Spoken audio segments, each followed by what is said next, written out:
My father only hit me one time. Open palm across my jaw when I was 7. Once in my life. Been 40 years, but I can still feel it. The sound of the slap, the sting, and the shock. I'm sitting now right where it happened, at the window, halfway up the stairs of my childhood home, remembering the look on his face as he struck me. For years I thought that expression was anger. I was about as wrong as you can get. I'm alone in the house, sitting here on the steps, a drink in hand. Through the dirty old glass, I can see the night falling, creeping over the fields, bringing the stars and the cold. The quiet here reminds me of being a boy. My brother's not long gone. He had a lot to say tonight, which ain't like him. Left me with a lot to think about. Unexpected truth can do that. So here I am, looking through my memories with fresh eyes. Every family has got a strange habit or two they think is normal, all thinking nothing of it until they grow up and realize it was out of the ordinary. For us, my sisters and brother and I, it was the rain. Whenever it came down, we all had to get inside and sit in the living room together. Every time, no exceptions. Mom and the 4 kids. My father locked all the doors, not a word spoken, then stood at the kitchen window, staring out, always watching the same spot too. A fenced-off field to the north, maybe 500 yards from the house. Most of the time, few minutes would pass, he would sigh and say, "All right," then we could all go back about our business, as if nothing had happened. Sometimes, though, once or twice a year, if I'm remembering right, he would pull the shutter down, double-check all the doors were locked, and then come sit with us in silence till the rain went off. We all talked and played and whatever else, but he never said a word, just listened. I think I was 4, maybe 5 years old, when I realized that not every family did this. We were all out in town when it got to raining, and everyone just continued on as if nothing had happened. I remember how confused I was, waiting at the doors to the nearest shop, in a near panic. My mother, leaning down to whisper so no one would hear, said, "That's only for at home, honey, okay?" We lived on what had once been a farm, one of the biggest in the country. My grandparents on my father's side had owned it since they married. Never could find out who they bought it from. The land was, and still is, incredibly fertile. That's how my family made its money. 50 years of selling livestock and produce at a rate you wouldn't believe. My father left home when he was 16, just like his 3 brothers. He had college paid for and plenty of money to get him started in life. But as he told me many times, a head start don't guarantee a win. He met my mother, fell in love, dropped out of school, and whittled away his savings trying to find what he wanted to do with his life. When the time came and my grandparents passed, my mother and father were broke and out of work. They had been left the land in the will. In truth, it wasn't much of a farm anymore. My grandparents had tired of the work when they didn't need the money, and let the land go wild. I knew my father hadn't wanted to move back. He muttered it under his breath enough times. It had always seemed crazy to me, but in the end, they had no choice. It was in the will that the house and land were not to be sold, not under any circumstances. So my parents moved in. They had been desperate for children for years, especially my mother, without any luck. Then, within a month of moving to the farm, she fell pregnant with my brother, John. And that was that. They took to looking out to the land, making a living off of selling the fruit and vegetables that were still growing there. Then a new child every year. I was the last. John, Susie, Sylvia, and me, Austin. It was late November, a few days before my 8th birthday, when it happened. Storm had come in overnight from the east, clouds so thick the sky was still black as night for sunrise. That rain coming down was so loud you could hardly hear yourself speak. Wind felt like it was moving the house. My father had pulled down the shutters and come in to sit with us all, looking as tired as I had ever seen him. I remember it was awful warm in the house. I was sat in my mother's lap, and we had both dozed off. My brother was drawing with that colored pencil set he loved. The girls playing some board game I've forgotten the name of. I woke because I needed to go to the toilet. I slipped down off my mother's knees and saw my father had also fallen asleep. First and only time it happened. I didn't want to wake them. I knew it was wrong, that I shouldn't leave the room on my own, but I don't know. Why do little children do the things they do? I crept out. No one even raised their heads. I felt it when I reached the stairs. I've tried to describe it before, but I can't find the words. Something cold and heavy pulling at me from out in the rain. It seemed to flood in through the window, an invisible wave, reaching, searching, calling, just a feeling. I walked to the window.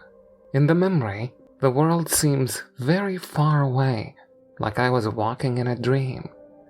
I looked out through the glass, through the sheets of rain across the darkened fields. There was something out there, in the shadows of the clouds. It saw me. Then my father hit me. I didn't wake for almost a day. My mom was holding my hand, clear from her face that she had been crying. It wasn't like waking from a regular sleep. I remember that. Everything seemed darker somehow. Things held in my hand still felt far away. Voices came to me as if through water. Hard to explain it. My father apologized, sat down with just the two of us, and said he was sorry about hitting me, but he had no choice, and I was never to do that again. I had to understand, to swear to him, when it rained in those fields, I wasn't to leave the living room. I promised. For weeks after, I would wake in the night, shaking and screaming.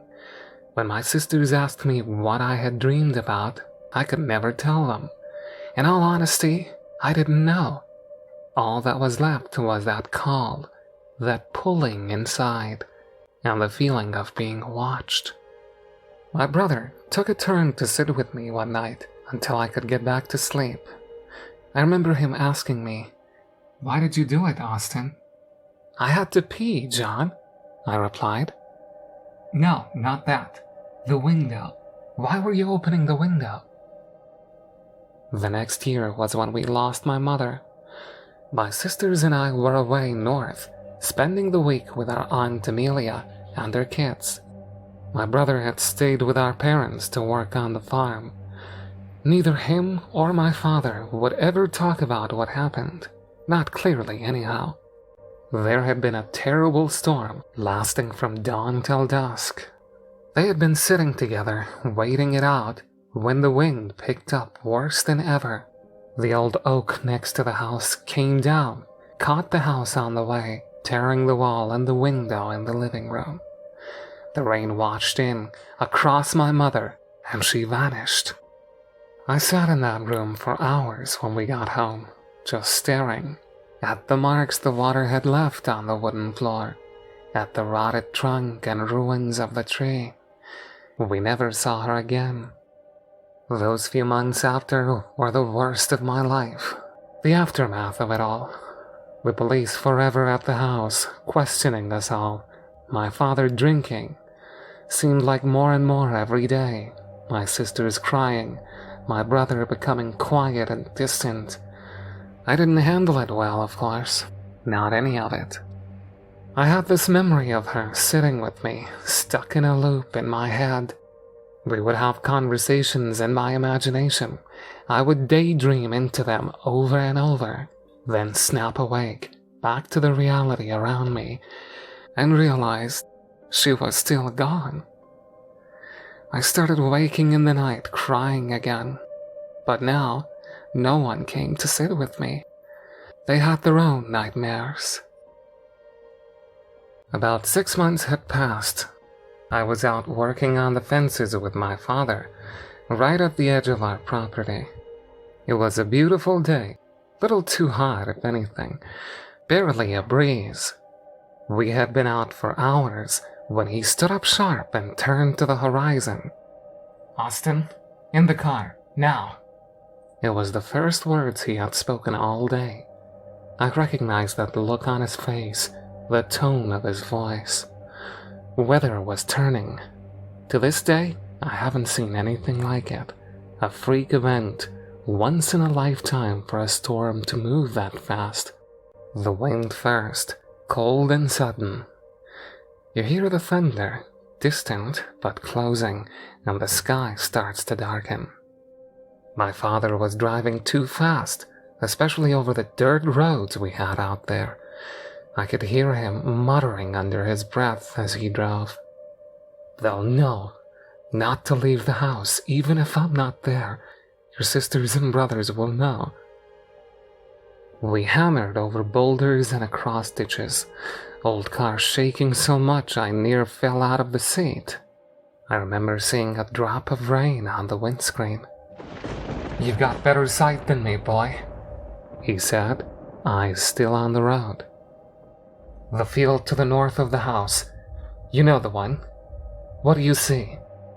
I stared out where he asked. "Nothing, but..." "But what?"